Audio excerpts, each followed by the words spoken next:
नमस्कार, मैं हूं सत्यपाल और आप देख रहे हैं CWB हिंदी न्यूज। मौसम अपडेट। हरियाणा, दिल्ली, एनसीआर में फिर सक्रिय होगा पश्चिमी विक्षोभ, करवट लेगा मौसम। देश के मैदानी राज्यों राजस्थान, हरियाणा, एनसीआर व दिल्ली में भीषण गर्मी और लू आमजन को एक बार फिर प्रभावित करने के लिए आतुर है। साथ ही संपूर्ण हरियाणा में अधिकतर स्थानों का तापमान में लगातार बढ़ोतरी दर्ज की जा रही है, जो अगले 2 से 3 दिनों में लगातार जारी रहेगी। वहीं 19 अप्रैल को एक नया कमजोर पश्चिमी विक्षोभ सक्रिय होने पर एक बार फिर से मौसम गतिशील और परिवर्तनशील रहने की संभावनाएं बन रही है। आने वाले 2 से 3 दिनों तक संपूर्ण हरियाणा में एनसीआर, दिल्ली में तापमान एक बार फिर से उछाल लेगा और भीषण गर्मी के साथ गंभीर हीट वेव, लू चलने की प्रबल संभावनाएं बन रही हैं, क्योंकि बलूचिस्तान और थार मरुस्थल की गर्म पछुआ हवाओं, हीट वेव, लू का प्रभाव फिर से हरियाणा में एनसीआर, दिल्ली पर होने जा रहा है, जिसकी वजह से भारतीय मौसम विभाग ने संपूर्ण इलाके पर येलो अलर्ट जारी कर दिया है। गांधी जी का सपना तोड़ रही है भाजपा। हरियाणा पंचायत चुनाव में देरी पर भूपेंद्र हुड्डा का हमला। पूर्व सीएम भूपेंद्र सिंह हुड्डा ने हरियाणा में पंचायत चुनाव में हो रही देरी पर कहा कि गांधी जी का सपना था कि ग्राम राज्य से देश व प्रदेश में सरकार चले, लेकिन जिस तरह से हरियाणा में पंचायत चुनाव में देरी हो रही है, उससे ऐसा लगता है कि पंचायत चुनाव में देरी होने से गांधी जी का सपना हरियाणा सरकार पूरा नहीं कर पा रही है। आम आदमी पार्टी के एक विधायक एक पेंशन वाले सवाल और पंजाब में एक पेंशन दिए जाने से आप सरकार के फैसले को लेकर पूछे गए सवाल का जवाब देते हुए उन्होंने कहा कि हरियाणा में साल 2014 के बाद से यह तय है कि विधायक चाहे कितनी ही बार बना हो, उसे पेंशन 1 लाख रुपए से ऊपर नहीं मिलेगी। पार्टी संगठन के गठन को लेकर हो रही देरी पर उन्होंने कहा कि संगठन के चुनाव हो रहे हैं और उम्मीद यही है कि हरियाणा में जल्द ही ब्लॉक व जिला लेवल पर संगठन का गठन कर दिया जाएगा। निकाय चुनाव सिंबल पर होने की बात को हुड्डा टाल गई। हरियाणा में कोरोना केस बढ़ने पर एडवाइजरी जारी। इन जिलों में छात्रों को स्कूल जाना जरूरी नहीं होगा। हरियाणा में कोरोना संक्रमण के बढ़ते मामलों को देखते हुए प्रदेश के शिक्षा विभाग ने स्कूलों के लिए एडवाइजरी जारी कर दी है। अभी ऐसे निर्देश केवल गुरुग्राम जिले में लागू किए गए हैं, क्योंकि अन्य जिलों के मुकाबले कई दिनों से गुरुग्राम में ही कोरोना के केस तेजी से बढ़ रहे हैं। निर्देशों के तहत गुरुग्राम में स्कूल के मुखियाओं से कहा गया है कि स्कूलों में छात्रों की उपस्थिति को अनिवार्य न रखा जाए। यदि कोई छात्र बीमार हो जाता है तो उसे तुरंत घर भेजें। यदि उसके कोरोना संक्रमण की पुष्टि हो जाती है तो कुछ समय के लिए स्कूल को बंद कर दिया जाए। गौरतलब है कि नोएडा व गाजियाबाद के कई स्कूलों में छात्र व शिक्षक कोरोना संक्रमित मिल चुके हैं। रूस यूक्रेन युद्ध ने बिगाड़ा मंडियों का गणित। पिछले साल की अपेक्षा आधी घटी गेहूं की आवक, किसानों के रेट बढ़ने की भी थी उम्मीद। रूस व यूक्रेन युद्ध के चलते हुए भाव में एकदम उछाल आने की अफवाह ने अनाज मंडियों में गेहूं की आवक का गणित पूरी तरह से बिगाड़ दिया है। गेहूं खरीद के 15 दिन बीतने के बाद भी अभी तक बीते वर्ष की खरीद के आंकड़े के आधे तक भी नहीं पहुँच पाई है। बीते साल 15 अप्रैल तक सरकारी खरीद एजेंसियों ने भिवानी के भिवानी, चांग, धराना व भवानी खेड़ा की मंडियों में मात्र 4,06,247 क्विंटल गेहूं खरीद पाई थी, जबकि इस बार अभी तक 2,42,634 क्विंटल गेहूं अनाज मंडियों में पहुंचा है। यह स्थिति तब बनी है जब गेहूं का सीजन यानी कंबाइन मशीन से कटाई का सीजन महज 2 से 3 दिन और चलने की उम्मीद है। गेहूं कमाने का दूसरा कारण किसान गेहूं को खेतों से निकालकर मंडियों की बजाय सीधे अपने घरों में उतारना भी माना जा रहा है।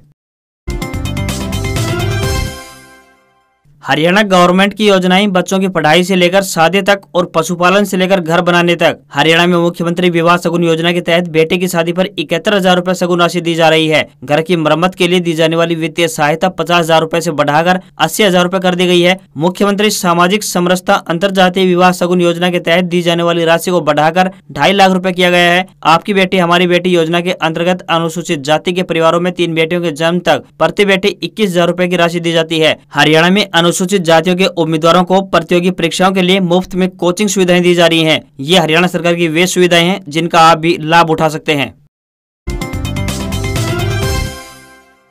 हरियाणा रोडवेज में निकलेगी चालक परिचालक की भर्ती, पूरी करनी होगी यह शर्त। हरियाणा रोडवेज में चालक और परिचालक पदों के लिए योग्य उम्मीदवारों को विभाग की तरफ से अब प्रशिक्षण प्रदान किया जाएगा। प्रशिक्षण लेने वाले युवाओं को विभाग द्वारा प्रमाण पत्र जारी किया जाएगा, जिसे कौशल रोजगार निगम के पोर्टल पर अपलोड करना होगा। जब भी विभाग में चालक और परिचालक के पद रिक्त होंगे तब प्रशिक्षण पा चुके अभ्यर्थियों को विभाग की तरफ से प्राथमिकता दी जाएगी। उम्मीद जताई जा रही है कि डिपो के बेड़े में जल्द ही नई बसों को शामिल किया जाएगा। इससे चालक और परिचालकों की आवश्यकता विभाग को पड़ने वाली है। समय पर चालक और परिचालक उपलब्ध हो सके, इसके लिए विभाग पहले से ही तैयारियों में जुट गया है। अब विभाग की तरफ से हैवी चालक लाइसेंस और परिचालकों को लाइसेंस धारकों को प्रशिक्षण प्रदान किया जाएगा। जींद के गांगोली गांव के किसान रामफल 1 एकड़ में हल्दी उगाकर 2 लाख रुपए प्रति वर्ष कमा रहे हैं। खुद पति पत्नी कच्ची हल्दी खाकर घुटनों के दर्द से मुक्त हो गए हैं। गांव गांगोली निवासी किसान रामफल पिछले 6 सालों से हल्दी की खेती कर रहे हैं। उनकी पत्नी व उनको घुटनों के दर्द से परेशान कर रखा था। किसी ने बताया कि वह कच्ची हल्दी शाम के समय दूध में मिलाकर 2 महीने पी लें तो दर्द ठीक हो सकता है। उन्होंने 6 साल पहले कच्ची हल्दी को पाने के लिए काफी संघर्ष किया। उनको कच्ची हल्दी 200 रुपए प्रति किलोग्राम मिली। वह हल्दी का बीज गुजरात से लेकर आए। इसके बाद उन्होंने बहुत कम जगह में हल्दी की खेती शुरू की ताकि उनको हल्दी खरीदनी न पड़े और पति पत्नी को यह हल्दी दवाई के रूप में मिलती रहे। इसके बाद रामफल व उनकी पत्नी का दर्द ठीक हो गया और उन्होंने अब 1 एकड़ में हल्दी की खेती करनी आरंभ कर दी। रामफल ने बताया कि अब वह 100 रुपए प्रति किलो के हिसाब से हल्दी बेचते हैं। इससे उनको प्रति वर्ष 2 लाख रुपए तक की आमदनी होती है। रामफल ने बताया कि उनकी हल्दी घर से ही बिक जाती है। इस खेती में वह किसी प्रकार का कोई कीटनाशक का प्रयोग नहीं करते और न ही कोई अन्य खाद डालते हैं। वह केवल गोबर की खाद डालते हैं। इसमें खर्च भी कम आता है तथा जो हल्दी का उत्पादन होता है वह स्वास्थ्य के लिए काफी लाभदायक होता है। रामफल ने कहा कि अन्य किसानों को भी जैविक खेती अपनानी चाहिए।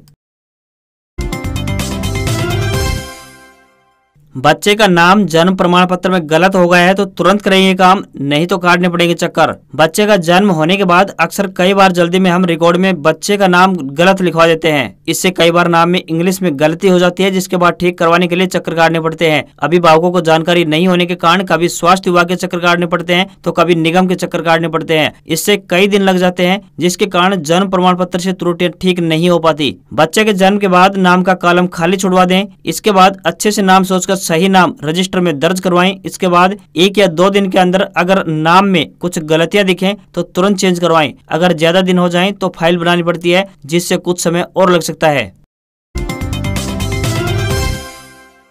हड़प्पा कालीन सभ्यता के लिए विख्यात है राखीगढ़ी। विश्व के पटल पर लाने के लिए बनाया जा रहा है म्यूजियम। वैसे तो भारत देश में अनेक ऐसी धरोहर हैं जो कि काफी अहम स्थान रखती हैं, लेकिन राखीगढ़ी देश का एक ऐसा स्थान है जहां पर सबसे पहले मनुष्य होने की पुष्टि हुई है और ये हजारों वर्ष पुरानी हड़प्पा कालीन सभ्यता की सबसे बड़ी साइट भी है। सरकार इस धरोहर को पटल पर लाने के लिए करोड़ों रुपए की लागत से एक आधुनिक तरीके का विशाल म्यूजियम तैयार करने में जुटी हुई है। देश की यह धरोहर 5 आइकॉनिक साइट में से एक है। आने वाले समय में यह देश का एक महत्वपूर्ण व मुख्य पर्यटन स्थल होगा। अब भी प्रत्येक बरस हजारों की संख्या में देश विदेश से यहाँ पर सैलानी पहुँचते हैं। विश्व के मानचित्र पर राखीगढ़ी का नाम इतिहास के पन्नों में दर्ज है और यह उस समय का मेगा सिटी शहर होता था। राखीगढ़ी में जो म्यूजियम बनाया जा रहा है वह काफी आधुनिक तरीके का होगा। उसमें अनेक प्रकार की सुविधाएं होंगी और रिसर्च करने वाले छात्रों के लिए हॉस्टल की सुविधा भी होगी। ओपन थिएटर सहित कई ऐसे बड़े हॉल तैयार किए जा रहे हैं जिनमें अलग तरह से खोदाई के दौरान निकाले गए अवशेषों को संजोकर रखा जाएगा। जैसे ही कोई पर्यटक म्यूजियम में प्रवेश करेगा तो उसको हड़प्पा कालीन सभ्यता की झलक मिलेगी।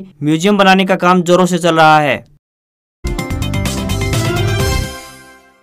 हरियाणा में कांग्रेस में पक रही है अलग ही खिचड़ी, रोज ले रही है नई चर्चाएं जन। हरियाणा कांग्रेस में आजकल कुछ अलग खिचड़ी पक रही है। प्रदेश अध्यक्ष पद पर बदलाव की अटकलों के बीच हर दिन नई चर्चाएं जन्म ले रही हैं। कांग्रेस प्रभारी विवेक बंसल दावा करते रहे हैं कि प्रदेश अध्यक्ष बदलने का शीर्ष स्तर पर कोई विचार नहीं है, लेकिन सोनिया गांधी से दिग्गजों की मुलाकातें कुछ और ही इशारा करती रही है। जिस तरह प्रदेश अध्यक्ष पद के लिए आलाकमान के समक्ष पूर्व मुख्यमंत्री भूपेंद्र सिंह हुड्डा, राष्ट्रीय महासचिव रणदीप सुरजेवाला, विधायक कुलदीप बिश्नोई और किरण चौधरी के नाम प्रस्तुत किए गए हैं, उसे देखकर लग रहा है कि जल्द ही कोई न कोई बदलाव जरूर होगा। हरियाणा में संगठन नहीं खड़ा होने का खामियाजा पिछले 2 लोकसभा और विधानसभा चुनाव में भुगतते आ रहे कांग्रेसी इस पर एकमत जरूर है कि हर हाल में संगठन बनना चाहिए। प्रदेश अध्यक्ष कुमारी शैलजा भी पिछले दिनों सोनिया गांधी से मुलाकात में यह मुद्दा उठा चुकी है।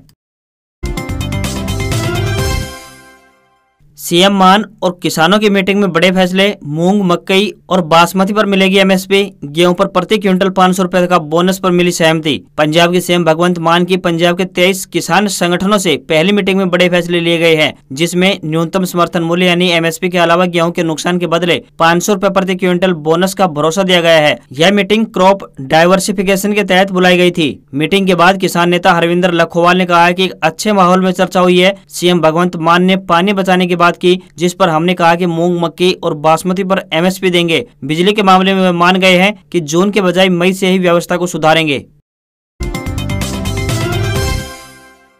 गुजरात की धमाकेदार जीत, रोमांचक मुकाबले में चेन्नई को 3 विकेट से हराया। वहीं डेविड मिलर ने खेली विस्फोटक पारी। आईपीएल 2022 के 29वें मैच में गुजरात टाइटंस ने चेन्नई सुपर किंग्स को 3 विकेट से हरा दिया। गुजरात के सामने 171 रन का टारगेट था, जिसे टीम ने 7 विकेट खोकर आखिरी ओवर में हासिल किया। डेविड मिलर ने जीत में सबसे ज्यादा नाबाद यानी 94 रन की पारी खेली। राशिद ने भी 40 रन का योगदान दिया। गुजरात ने 87 के स्कोर पर 5 विकेट गंवा दिए थे और हार टीम के सिर पर मंडरा रही थी, लेकिन मिलर और राशिद खान ने हार नहीं मानी और छठे विकेट के लिए 37 गेंदों में 70 रन जोड़कर मैच की तस्वीर ही बदल दी। गुजरात टाइटंस की 6 मैचों में ये 5वीं जीत रही है और टीम 10 अंकों के साथ पॉइंट्स टेबल पर नंबर 1 पर बनी हुई है। वहीं चेन्नई की 6 मैचों में ये 5वीं हार है। टीम ने अब तक केवल 1 मैच ही जीता है। रूस यूक्रेन जंग अपडेट्स। यूक्रेन का दावा, जंग में 20,000 से ज्यादा रूसी सैनिक मारे गए, तो वहीं रूस ने कीव के पास यूक्रेनी मिलिट्री फैक्ट्री को किया तबाह। रूस यूक्रेन जंग को 50 दिन से ज्यादा बीत चुके हैं। यूक्रेन से बदला लेने के लिए कीव, खार्किव सहित 8 शहरों में रूस ने आक्रमण तेज कर दिया है। वहीं रूस ने कीव के पास एक यूक्रेनी मिलिट्री फैक्ट्री को तबाह कर दिया है। इधर यूक्रेनी सेना ने दावा किया है कि जंग में रूस ने अभी तक अपने 20,300 सैनिकों को खोया है। इसके अलावा अब तक रूसी सेना को बहुत नुकसान हुआ है। उनके 165 plane, 146 helicopter, 773 tank, 4 missile launcher system तबाह कर दिए गए हैं। यूक्रेन जंग में अब तक करीब 7 रूसी जनरलों की मौत भी हो चुकी है। रूस और यूक्रेन के बीच जंग रुकने का नाम नहीं ले रही है। इसी बीच यूक्रेन के राष्ट्रपति व्लादिमीर जेलेंस्की ने दुनिया को रूस के परमाणु हमले को लेकर आगाह किया है। उन्होंने कहा कि दुनिया को रूसी परमाणु हथियारों के संभावित इस्तेमाल के लिए तैयार रहने की जरूरत है। बदल सकता है जीएसटी स्लैब, 5% के टैक्स स्लैब को खत्म कर सकती है काउंसिल। इन प्रोडक्ट्स को 3 और 8% के नए स्लैब में डाला जा सकता है। जीएसटी काउंसिल अगले महीने अपनी बैठक में 5% के टैक्स स्लैब को हटा सकती है। इस स्लैब को हटाकर ज्यादा खपत वाले प्रोडक्ट को 3% और बाकी को 8% के नए स्लैब में डाला जा सकता है। केंद्र सरकार इसके जरिए राज्य के रेवेन्यू में बढ़ोतरी करना चाहती है, ताकि उन्हें कंपनसेशन के लिए केंद्र पर निर्भर न रहना पड़े। सूत्रों के हवाले से ये जानकारी सामने आई है। फिलहाल जीएसटी में 5, 12, 18 और 28% के 4 स्लैब हैं। हालांकि गोल्ड और गोल्ड ज्वेलरी पर 3% टैक्स लगता है। कुछ अनब्रांडेड और अनपैक्ड प्रोडक्ट ऐसे भी हैं जिन पर जीएसटी नहीं लगता है। 5% वाले स्लैब को खत्म कर इसे 7, 8 या 9% किया जा सकता है।